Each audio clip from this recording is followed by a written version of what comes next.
Bonjour, Cédric du site formation informatique avec Cédric.fr. Alors qu'allons-nous voir dans cette nouvelle vidéo? Il s'agit d'une vidéo sur le pilier numéro 3, sur les sauvegardes. On est en train de le terminer.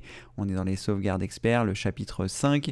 Et là, nous allons voir, on parlait du NAS dans les vidéos précédentes. On va continuer nos vidéos sur le NAS. Et là, je vais vous montrer comment est-ce qu'on fait pour faire des sauvegardes sur celui-ci. Vous allez voir, c'est très simple, mais je vais vous montrer quelques manipulations qui peuvent vous permettre de gagner du temps, et notamment si vous regardez mon explorateur de fichiers, lorsque je clique sur Windows E, la possibilité ici de directement avoir les dossiers de votre NAS accessibles depuis votre explorateur de fichiers. Donc on va voir ça, tout ça dans cette vidéo, et puis je vais vous montrer un petit peu en détail comment je fais.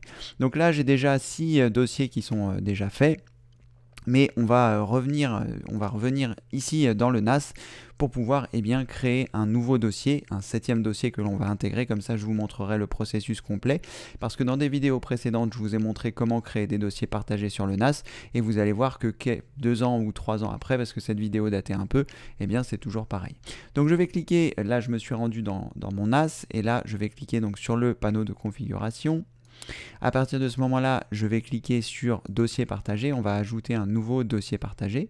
Donc c'est très simple, je choisis ici dans les dossiers partagés. Vous voyez, on voit déjà les dossiers qui sont présents sur le NAS. Donc là, je vais créer un nouveau dossier, créer. Je vais l'appeler test. Voilà, on va laisser les choses par défaut. Et on va choisir ici suivant.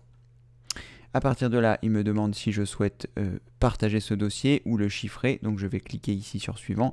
Je ne pense pas qu'il soit nécessaire donc de le chiffrer. Je clique sur suivant. Je clique sur appliquer. Et là, normalement, il a créé ce nouveau dossier test que l'on va pouvoir intégrer à notre explorateur de fichiers par les manipulations que je vais vous montrer. Donc là, ça prend un petit peu de temps, ne vous inquiétez pas, en fonction d'eux. Vous arrivez dans les partages, donc dans les autorisations. Donc là, on va choisir ici Cchab, qui est mon nom d'utilisateur, donc je vais lui donner l'accès en lecture-écriture. Pareil pour l'admin, et en guest, je vais lui mettre pas d'accès du tout. Voilà. Je clique sur OK. Normalement, vous avez déjà vu ces manipulations puisqu'on les a fait dans la vidéo précédente. Mais comme ceci, vous pouvez voir que c'est pareil. Ça n'a pas changé depuis 3 ans. Tout est parfait. Donc, c'est super. Une fois que vous avez créé votre dossier, donc l'objectif, ça va être de l'ajouter dans votre explorateur de fichiers. Donc j'ouvre l'explorateur de fichiers, Windows E, ou alors vous avez aussi la possibilité de cliquer sur le menu démarrer et de choisir ici explorateur de fichiers pour l'ouvrir. À partir de ce moment-là, nous allons rajouter un emplacement réseau. Donc je vais effectuer un clic droit et je vais choisir ici ajouter un emplacement réseau. Donc vous faites bien un clic droit en dehors de toute icône et vous faites un clic droit et vous choisissez ajouter un emplacement réseau. À partir de là, on va choisir ici suivant. On va choisir emplacement réseau personnalisé, on va cliquer sur suivant, et là, on va indiquer l'adresse du répertoire. Donc ce répertoire, il se trouve sur votre NAS, donc là, il faut connaître votre adresse, 10.0.0.50, donc ça, c'est l'adresse que vous avez mis lorsque vous l'avez configuré, et ensuite, je vais faire un anti-slash et je vais choisir test, puisque c'est le nom de mon dossier. Je vais juste vérifier si j'ai mis un T majuscule, oui, donc j'ai mis un T majuscule, je vais donc mettre ici un T majuscule également. Donc là, une fois que j'ai rempli cette adresse, donc vous voyez, j'ai fait anti-slash, l'adresse de mon NAS, anti-slash et test. Pour avoir l'anti-slash, vous faites la touche Alt-GR qui se trouve à droite de votre barre d'espace et vous pressez la touche 8 et ça vous fera un anti-slash. Une fois que vous avez réalisé ça, vous cliquez sur suivant. Et là, il va vous demander quel nom voulez-vous donner à cet emplacement, c'est-à-dire quel nom va arriver ici. Donc je vais tout simplement l'appeler test, puisque c'est le test du NAS que l'on est en train de faire. Donc je clique sur suivant, et là, il va me dire que j'ai ajouté l'emplacement, voilà. Et vous avez également la possibilité... Non, rien du tout. Il vous demande si vous souhaitez donc ouvrir cet emplacement à la fin de la création de cet emplacement réseau. On va choisir non, comme ça, ça vous permettra de voir. Et on va cliquer ici sur terminer. Et là, vous voyez, le nouveau répertoire partagé est arrivé ici. Vous double-cliquez dessus et vous avez donc accès à celui-ci dans le NAS. Donc ce qui permet comme ceci d'ajouter les différents répertoires que vous allez ajouter depuis votre NAS, depuis l'interface de votre NAS ici. Ça va vous permettre comme ceci bien d'avoir accès à cela. Donc là, je vais supprimer mon dossier test, hein, donc je m'assure bien de ne pas sélectionner un autre répertoire. Hein. Ici, je sélectionne mon dossier test. Je vais cliquer ici sur supprimer. Donc là, il va supprimer le dossier que je viens de créer, hein, puisque je n'en ai pas besoin, c'était juste pour le test. Et à partir de là, normalement, une fois qu'il l'aura supprimé ici, je pourrai aussi supprimer l'emplacement réseau sur mon explorateur de fichiers. Alors, sachez que vous n'êtes pas obligé d'attendre qu'il ait fini de supprimer. Hein. Si vous souhaitez supprimer un emplacement réseau, il vous suffit simplement de faire un clic droit et de choisir ici supprimer, et cet emplacement réseau sera supprimé. Il n'aura pas été supprimé sur le NAS, hein, il sera supprimé sur le NAS que lorsque vous aurez réalisé les manipulations. Donc là, il vous dit que vous êtes en train de supprimer un dossier partagé, vous dites que vous comprenez ce qui va se passer, c'est-à-dire que tout va être supprimé, hein, tout ce qui est dans ce dossier, et vous choisissez ici supprimer. Il vous demande ici de mettre le mot de passe pour vous connecter, pour être sûr que c'est bien vous. Donc moi, je mets ici mon mot de passe, je clique sur soumettre, et à partir de là, il va supprimer le dossier. Donc ici, il faut patienter un petit peu, c'est le temps qu'il l'efface sur le premier disque dur, sur le deuxième disque dur, et qu'il mette à jour tout ça dans le partage de fichiers. Et voilà, c'est fait. Donc là, eh bien, j'ai bien supprimé mon dossier partagé dans mon NAS, de mon NAS, pardon, et puis je l'ai aussi supprimé de mon explorateur de fichiers. Vous savez désormais comment créer un dossier partagé directement depuis l'explorateur et puis directement dans le NAS. On avait vu ça dans une vidéo précédente, mais c'est toujours bien de voir que c'est toujours à jour en mars 2019, les choses ne changent pas beaucoup, donc c'est vraiment bien. Et donc à partir de là, vous allez pouvoir faire des sauvegardes sur votre NAS. Donc moi j'ai certains dossiers partagés, comme vous pouvez le voir ici, et donc que j'avais initialement créé sur le NAS, hein, comme on peut le voir dans le panneau de configuration dans les dossiers partagés, hein, on les retrouve ici, images, InDesign, etc. Donc on les retrouve là, images, InDesign, etc.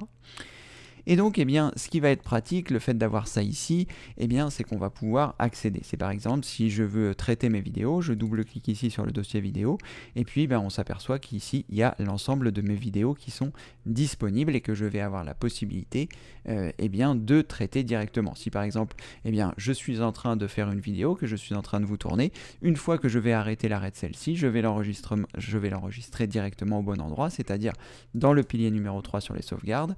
Ça va s'appeler ici, je mettrai un nouveau nom, ça s'appellera la date du jour, donc 2019-03-06, et ça s'appellera comment faire des sauvegardes sur le NAS. Alors ce qui me fait penser d'ailleurs, c'est très intéressant qu'on puisse faire ça, ça me fait penser que comme vous pouvez le voir, les dossiers principaux ont été créés, vous voyez dans le système du NAS, hein, si je reviens sur le NAS, j'ai créé les dossiers principaux, par exemple vidéo, sur lequel celui on est en train d'interagir, mais je ne suis pas obligé de créer un sous-dossier ici. Je peux directement le créer dans Windows. Donc ça c'est vraiment très pratique, hein. Une fois que vous avez créé votre dossier qui se trouve tout en haut de votre arborescence, donc là moi mon dossier vidéo, à l'intérieur de celui-ci je peux créer des sous-dossiers sans avoir besoin de repasser sur le NAS, parce que ce serait vraiment très contraignant si c'était le cas, parce que vous voyez je crée un grand nombre de dossiers, surtout quand je crée des nouvelles vidéos et puis même tout le temps, donc ce serait vraiment très, très contraignant. Donc là il me suffit de créer un nouveau dossier lorsque je suis dans le bon dossier que je souhaite, dans le sous-dossier du dossier qui se trouve tout en haut, et là comme ceci, ça me permet de créer mes dossiers. D'ailleurs celui-ci je l'ai créé au mauvais endroit, mais ça vous permet de voir que je peux le créer ici et ensuite de le déplacer, je n'ai plus besoin d'aller dans mon NAS. Donc c'est vraiment quelque chose de très pratique, et grâce à ça je vais pouvoir donc stocker les différentes choses sur le NAS. Et l'avantage du NAS, c'est que c'est un disque dur réseau, c'est-à-dire que là je suis en train de tourner ma vidéo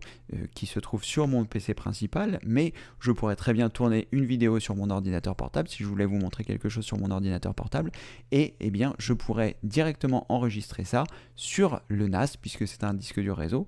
Je peux y accéder de mon PC normal, enfin de ma tour, de mon PC portable, éventuellement si je le souhaite de mon téléphone. Ça me permet comme ceci d'avoir accès à tout, partout, dès lors où je suis connecté sur le réseau où se trouve mon NAS.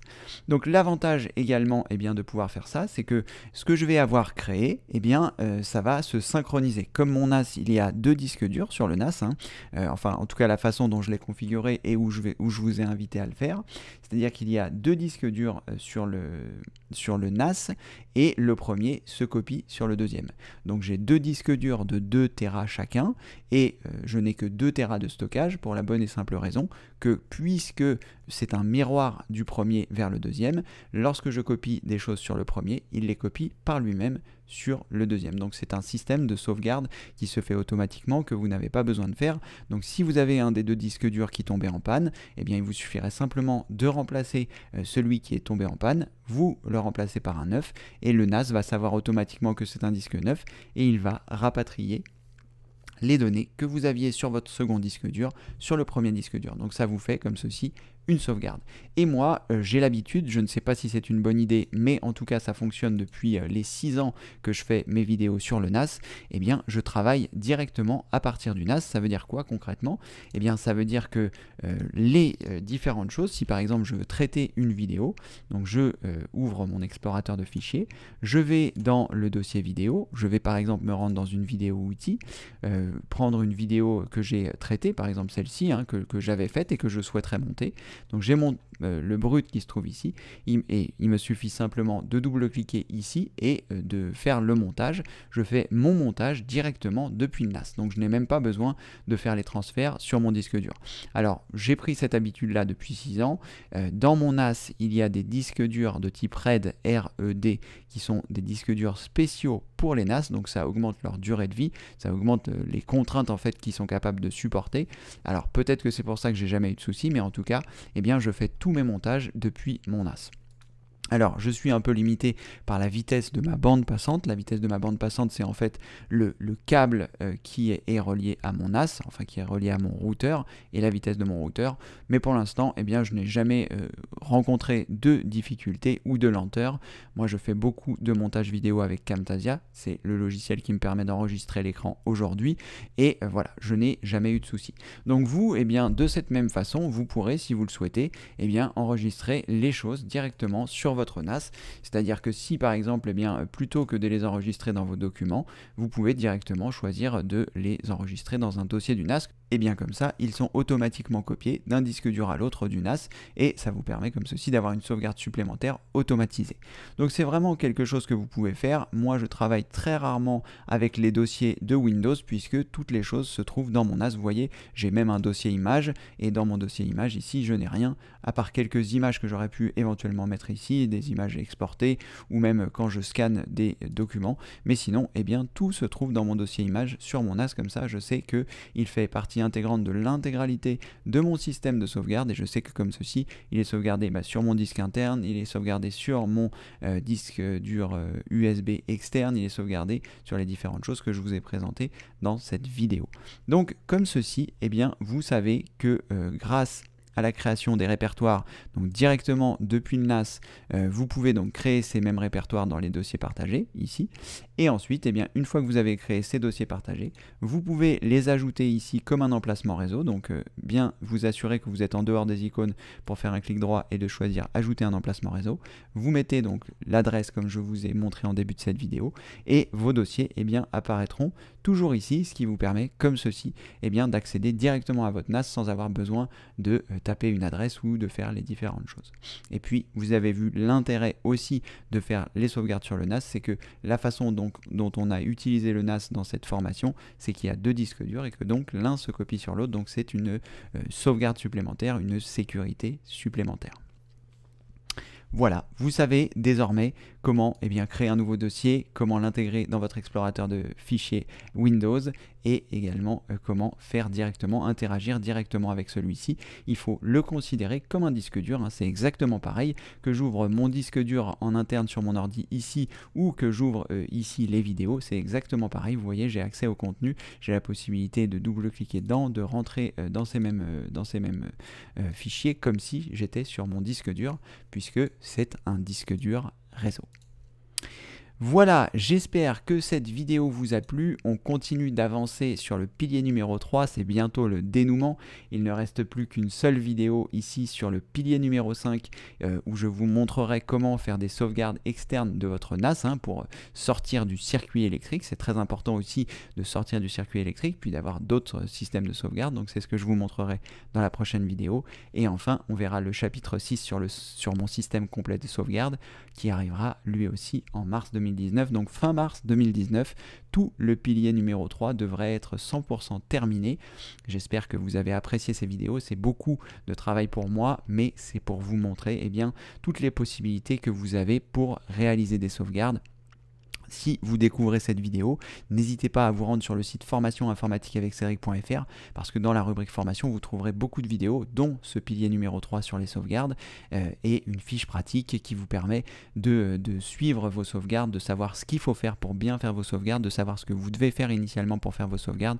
Bref, j'ai mis voilà, tout ça c'est gratuit, vous avez absolument accès à tout dans la rubrique formation sur le site formationinformatiqueaveccédric.fr. Je vous mettrai le lien sous cette vidéo. N'oubliez pas de cliquer sur le bouton plus pour voir le descriptif de cette page et ainsi avoir la possibilité de découvrir toutes les formations que je mets à votre disposition. Il y a plus de 600 vidéos gratuites pour apprendre l'informatique à votre rythme, donc vous pourrez retrouver ici le pilier numéro 3 sur les sauvegardes dont cette vidéo est extraite. N'oubliez pas, si cette vidéo vous a plu, de mettre un pouce en l'air, ça permet aux autres personnes de la découvrir. N'hésitez pas à vous abonner à la chaîne si ce n'est pas encore fait et à cocher la cloche de notification parce que je réalise beaucoup de vidéos et puis également je réalise des demandes à Cédric. Ce sont des événements où je réponds à vos questions en direct. C'est souvent le mardi soir à partir de 18 h et le jeudi soir à partir de 18 h. Vous pouvez voir toutes les informations sur l'accueil du site formationinformatiqueaveccédric.fr. Vous voyez le petit bandeau jaune qui se trouve ici, qui est les infos DAC. Et comme vous pouvez le voir, on se voit normalement le mardi 12 mars. Là, on est le 6. Mais voilà, ce sera la date du jour à laquelle vous regarderez cette vidéo. Vous connaîtrez la date du prochain DAC. Donc n'hésitez pas à visiter le site. Tous les liens sont sous cette vidéo.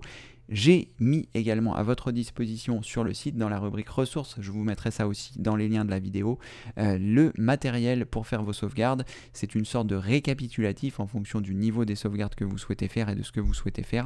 C'est le matériel nécessaire pour faire vos sauvegardes, donc les sauvegardes simples, les sauvegardes avancées, les sauvegardes experts, donc où je vous parle des NAS, des disques durs que j'ai choisis, etc. Les accessoires en plus et les outils, les logiciels incontournables qui sont importants pour réaliser vos sauvegardes. Donc tout ça, c'est en plus du pilier numéro 3, c'est une sorte de fiche qui vous permet de récapituler le matériel dont vous allez pouvoir avoir besoin. Merci d'avoir suivi cette vidéo et comme le veut la tradition, j'imagine que vous le savez, je vous dis à très bientôt pour une prochaine vidéo. Merci, au revoir.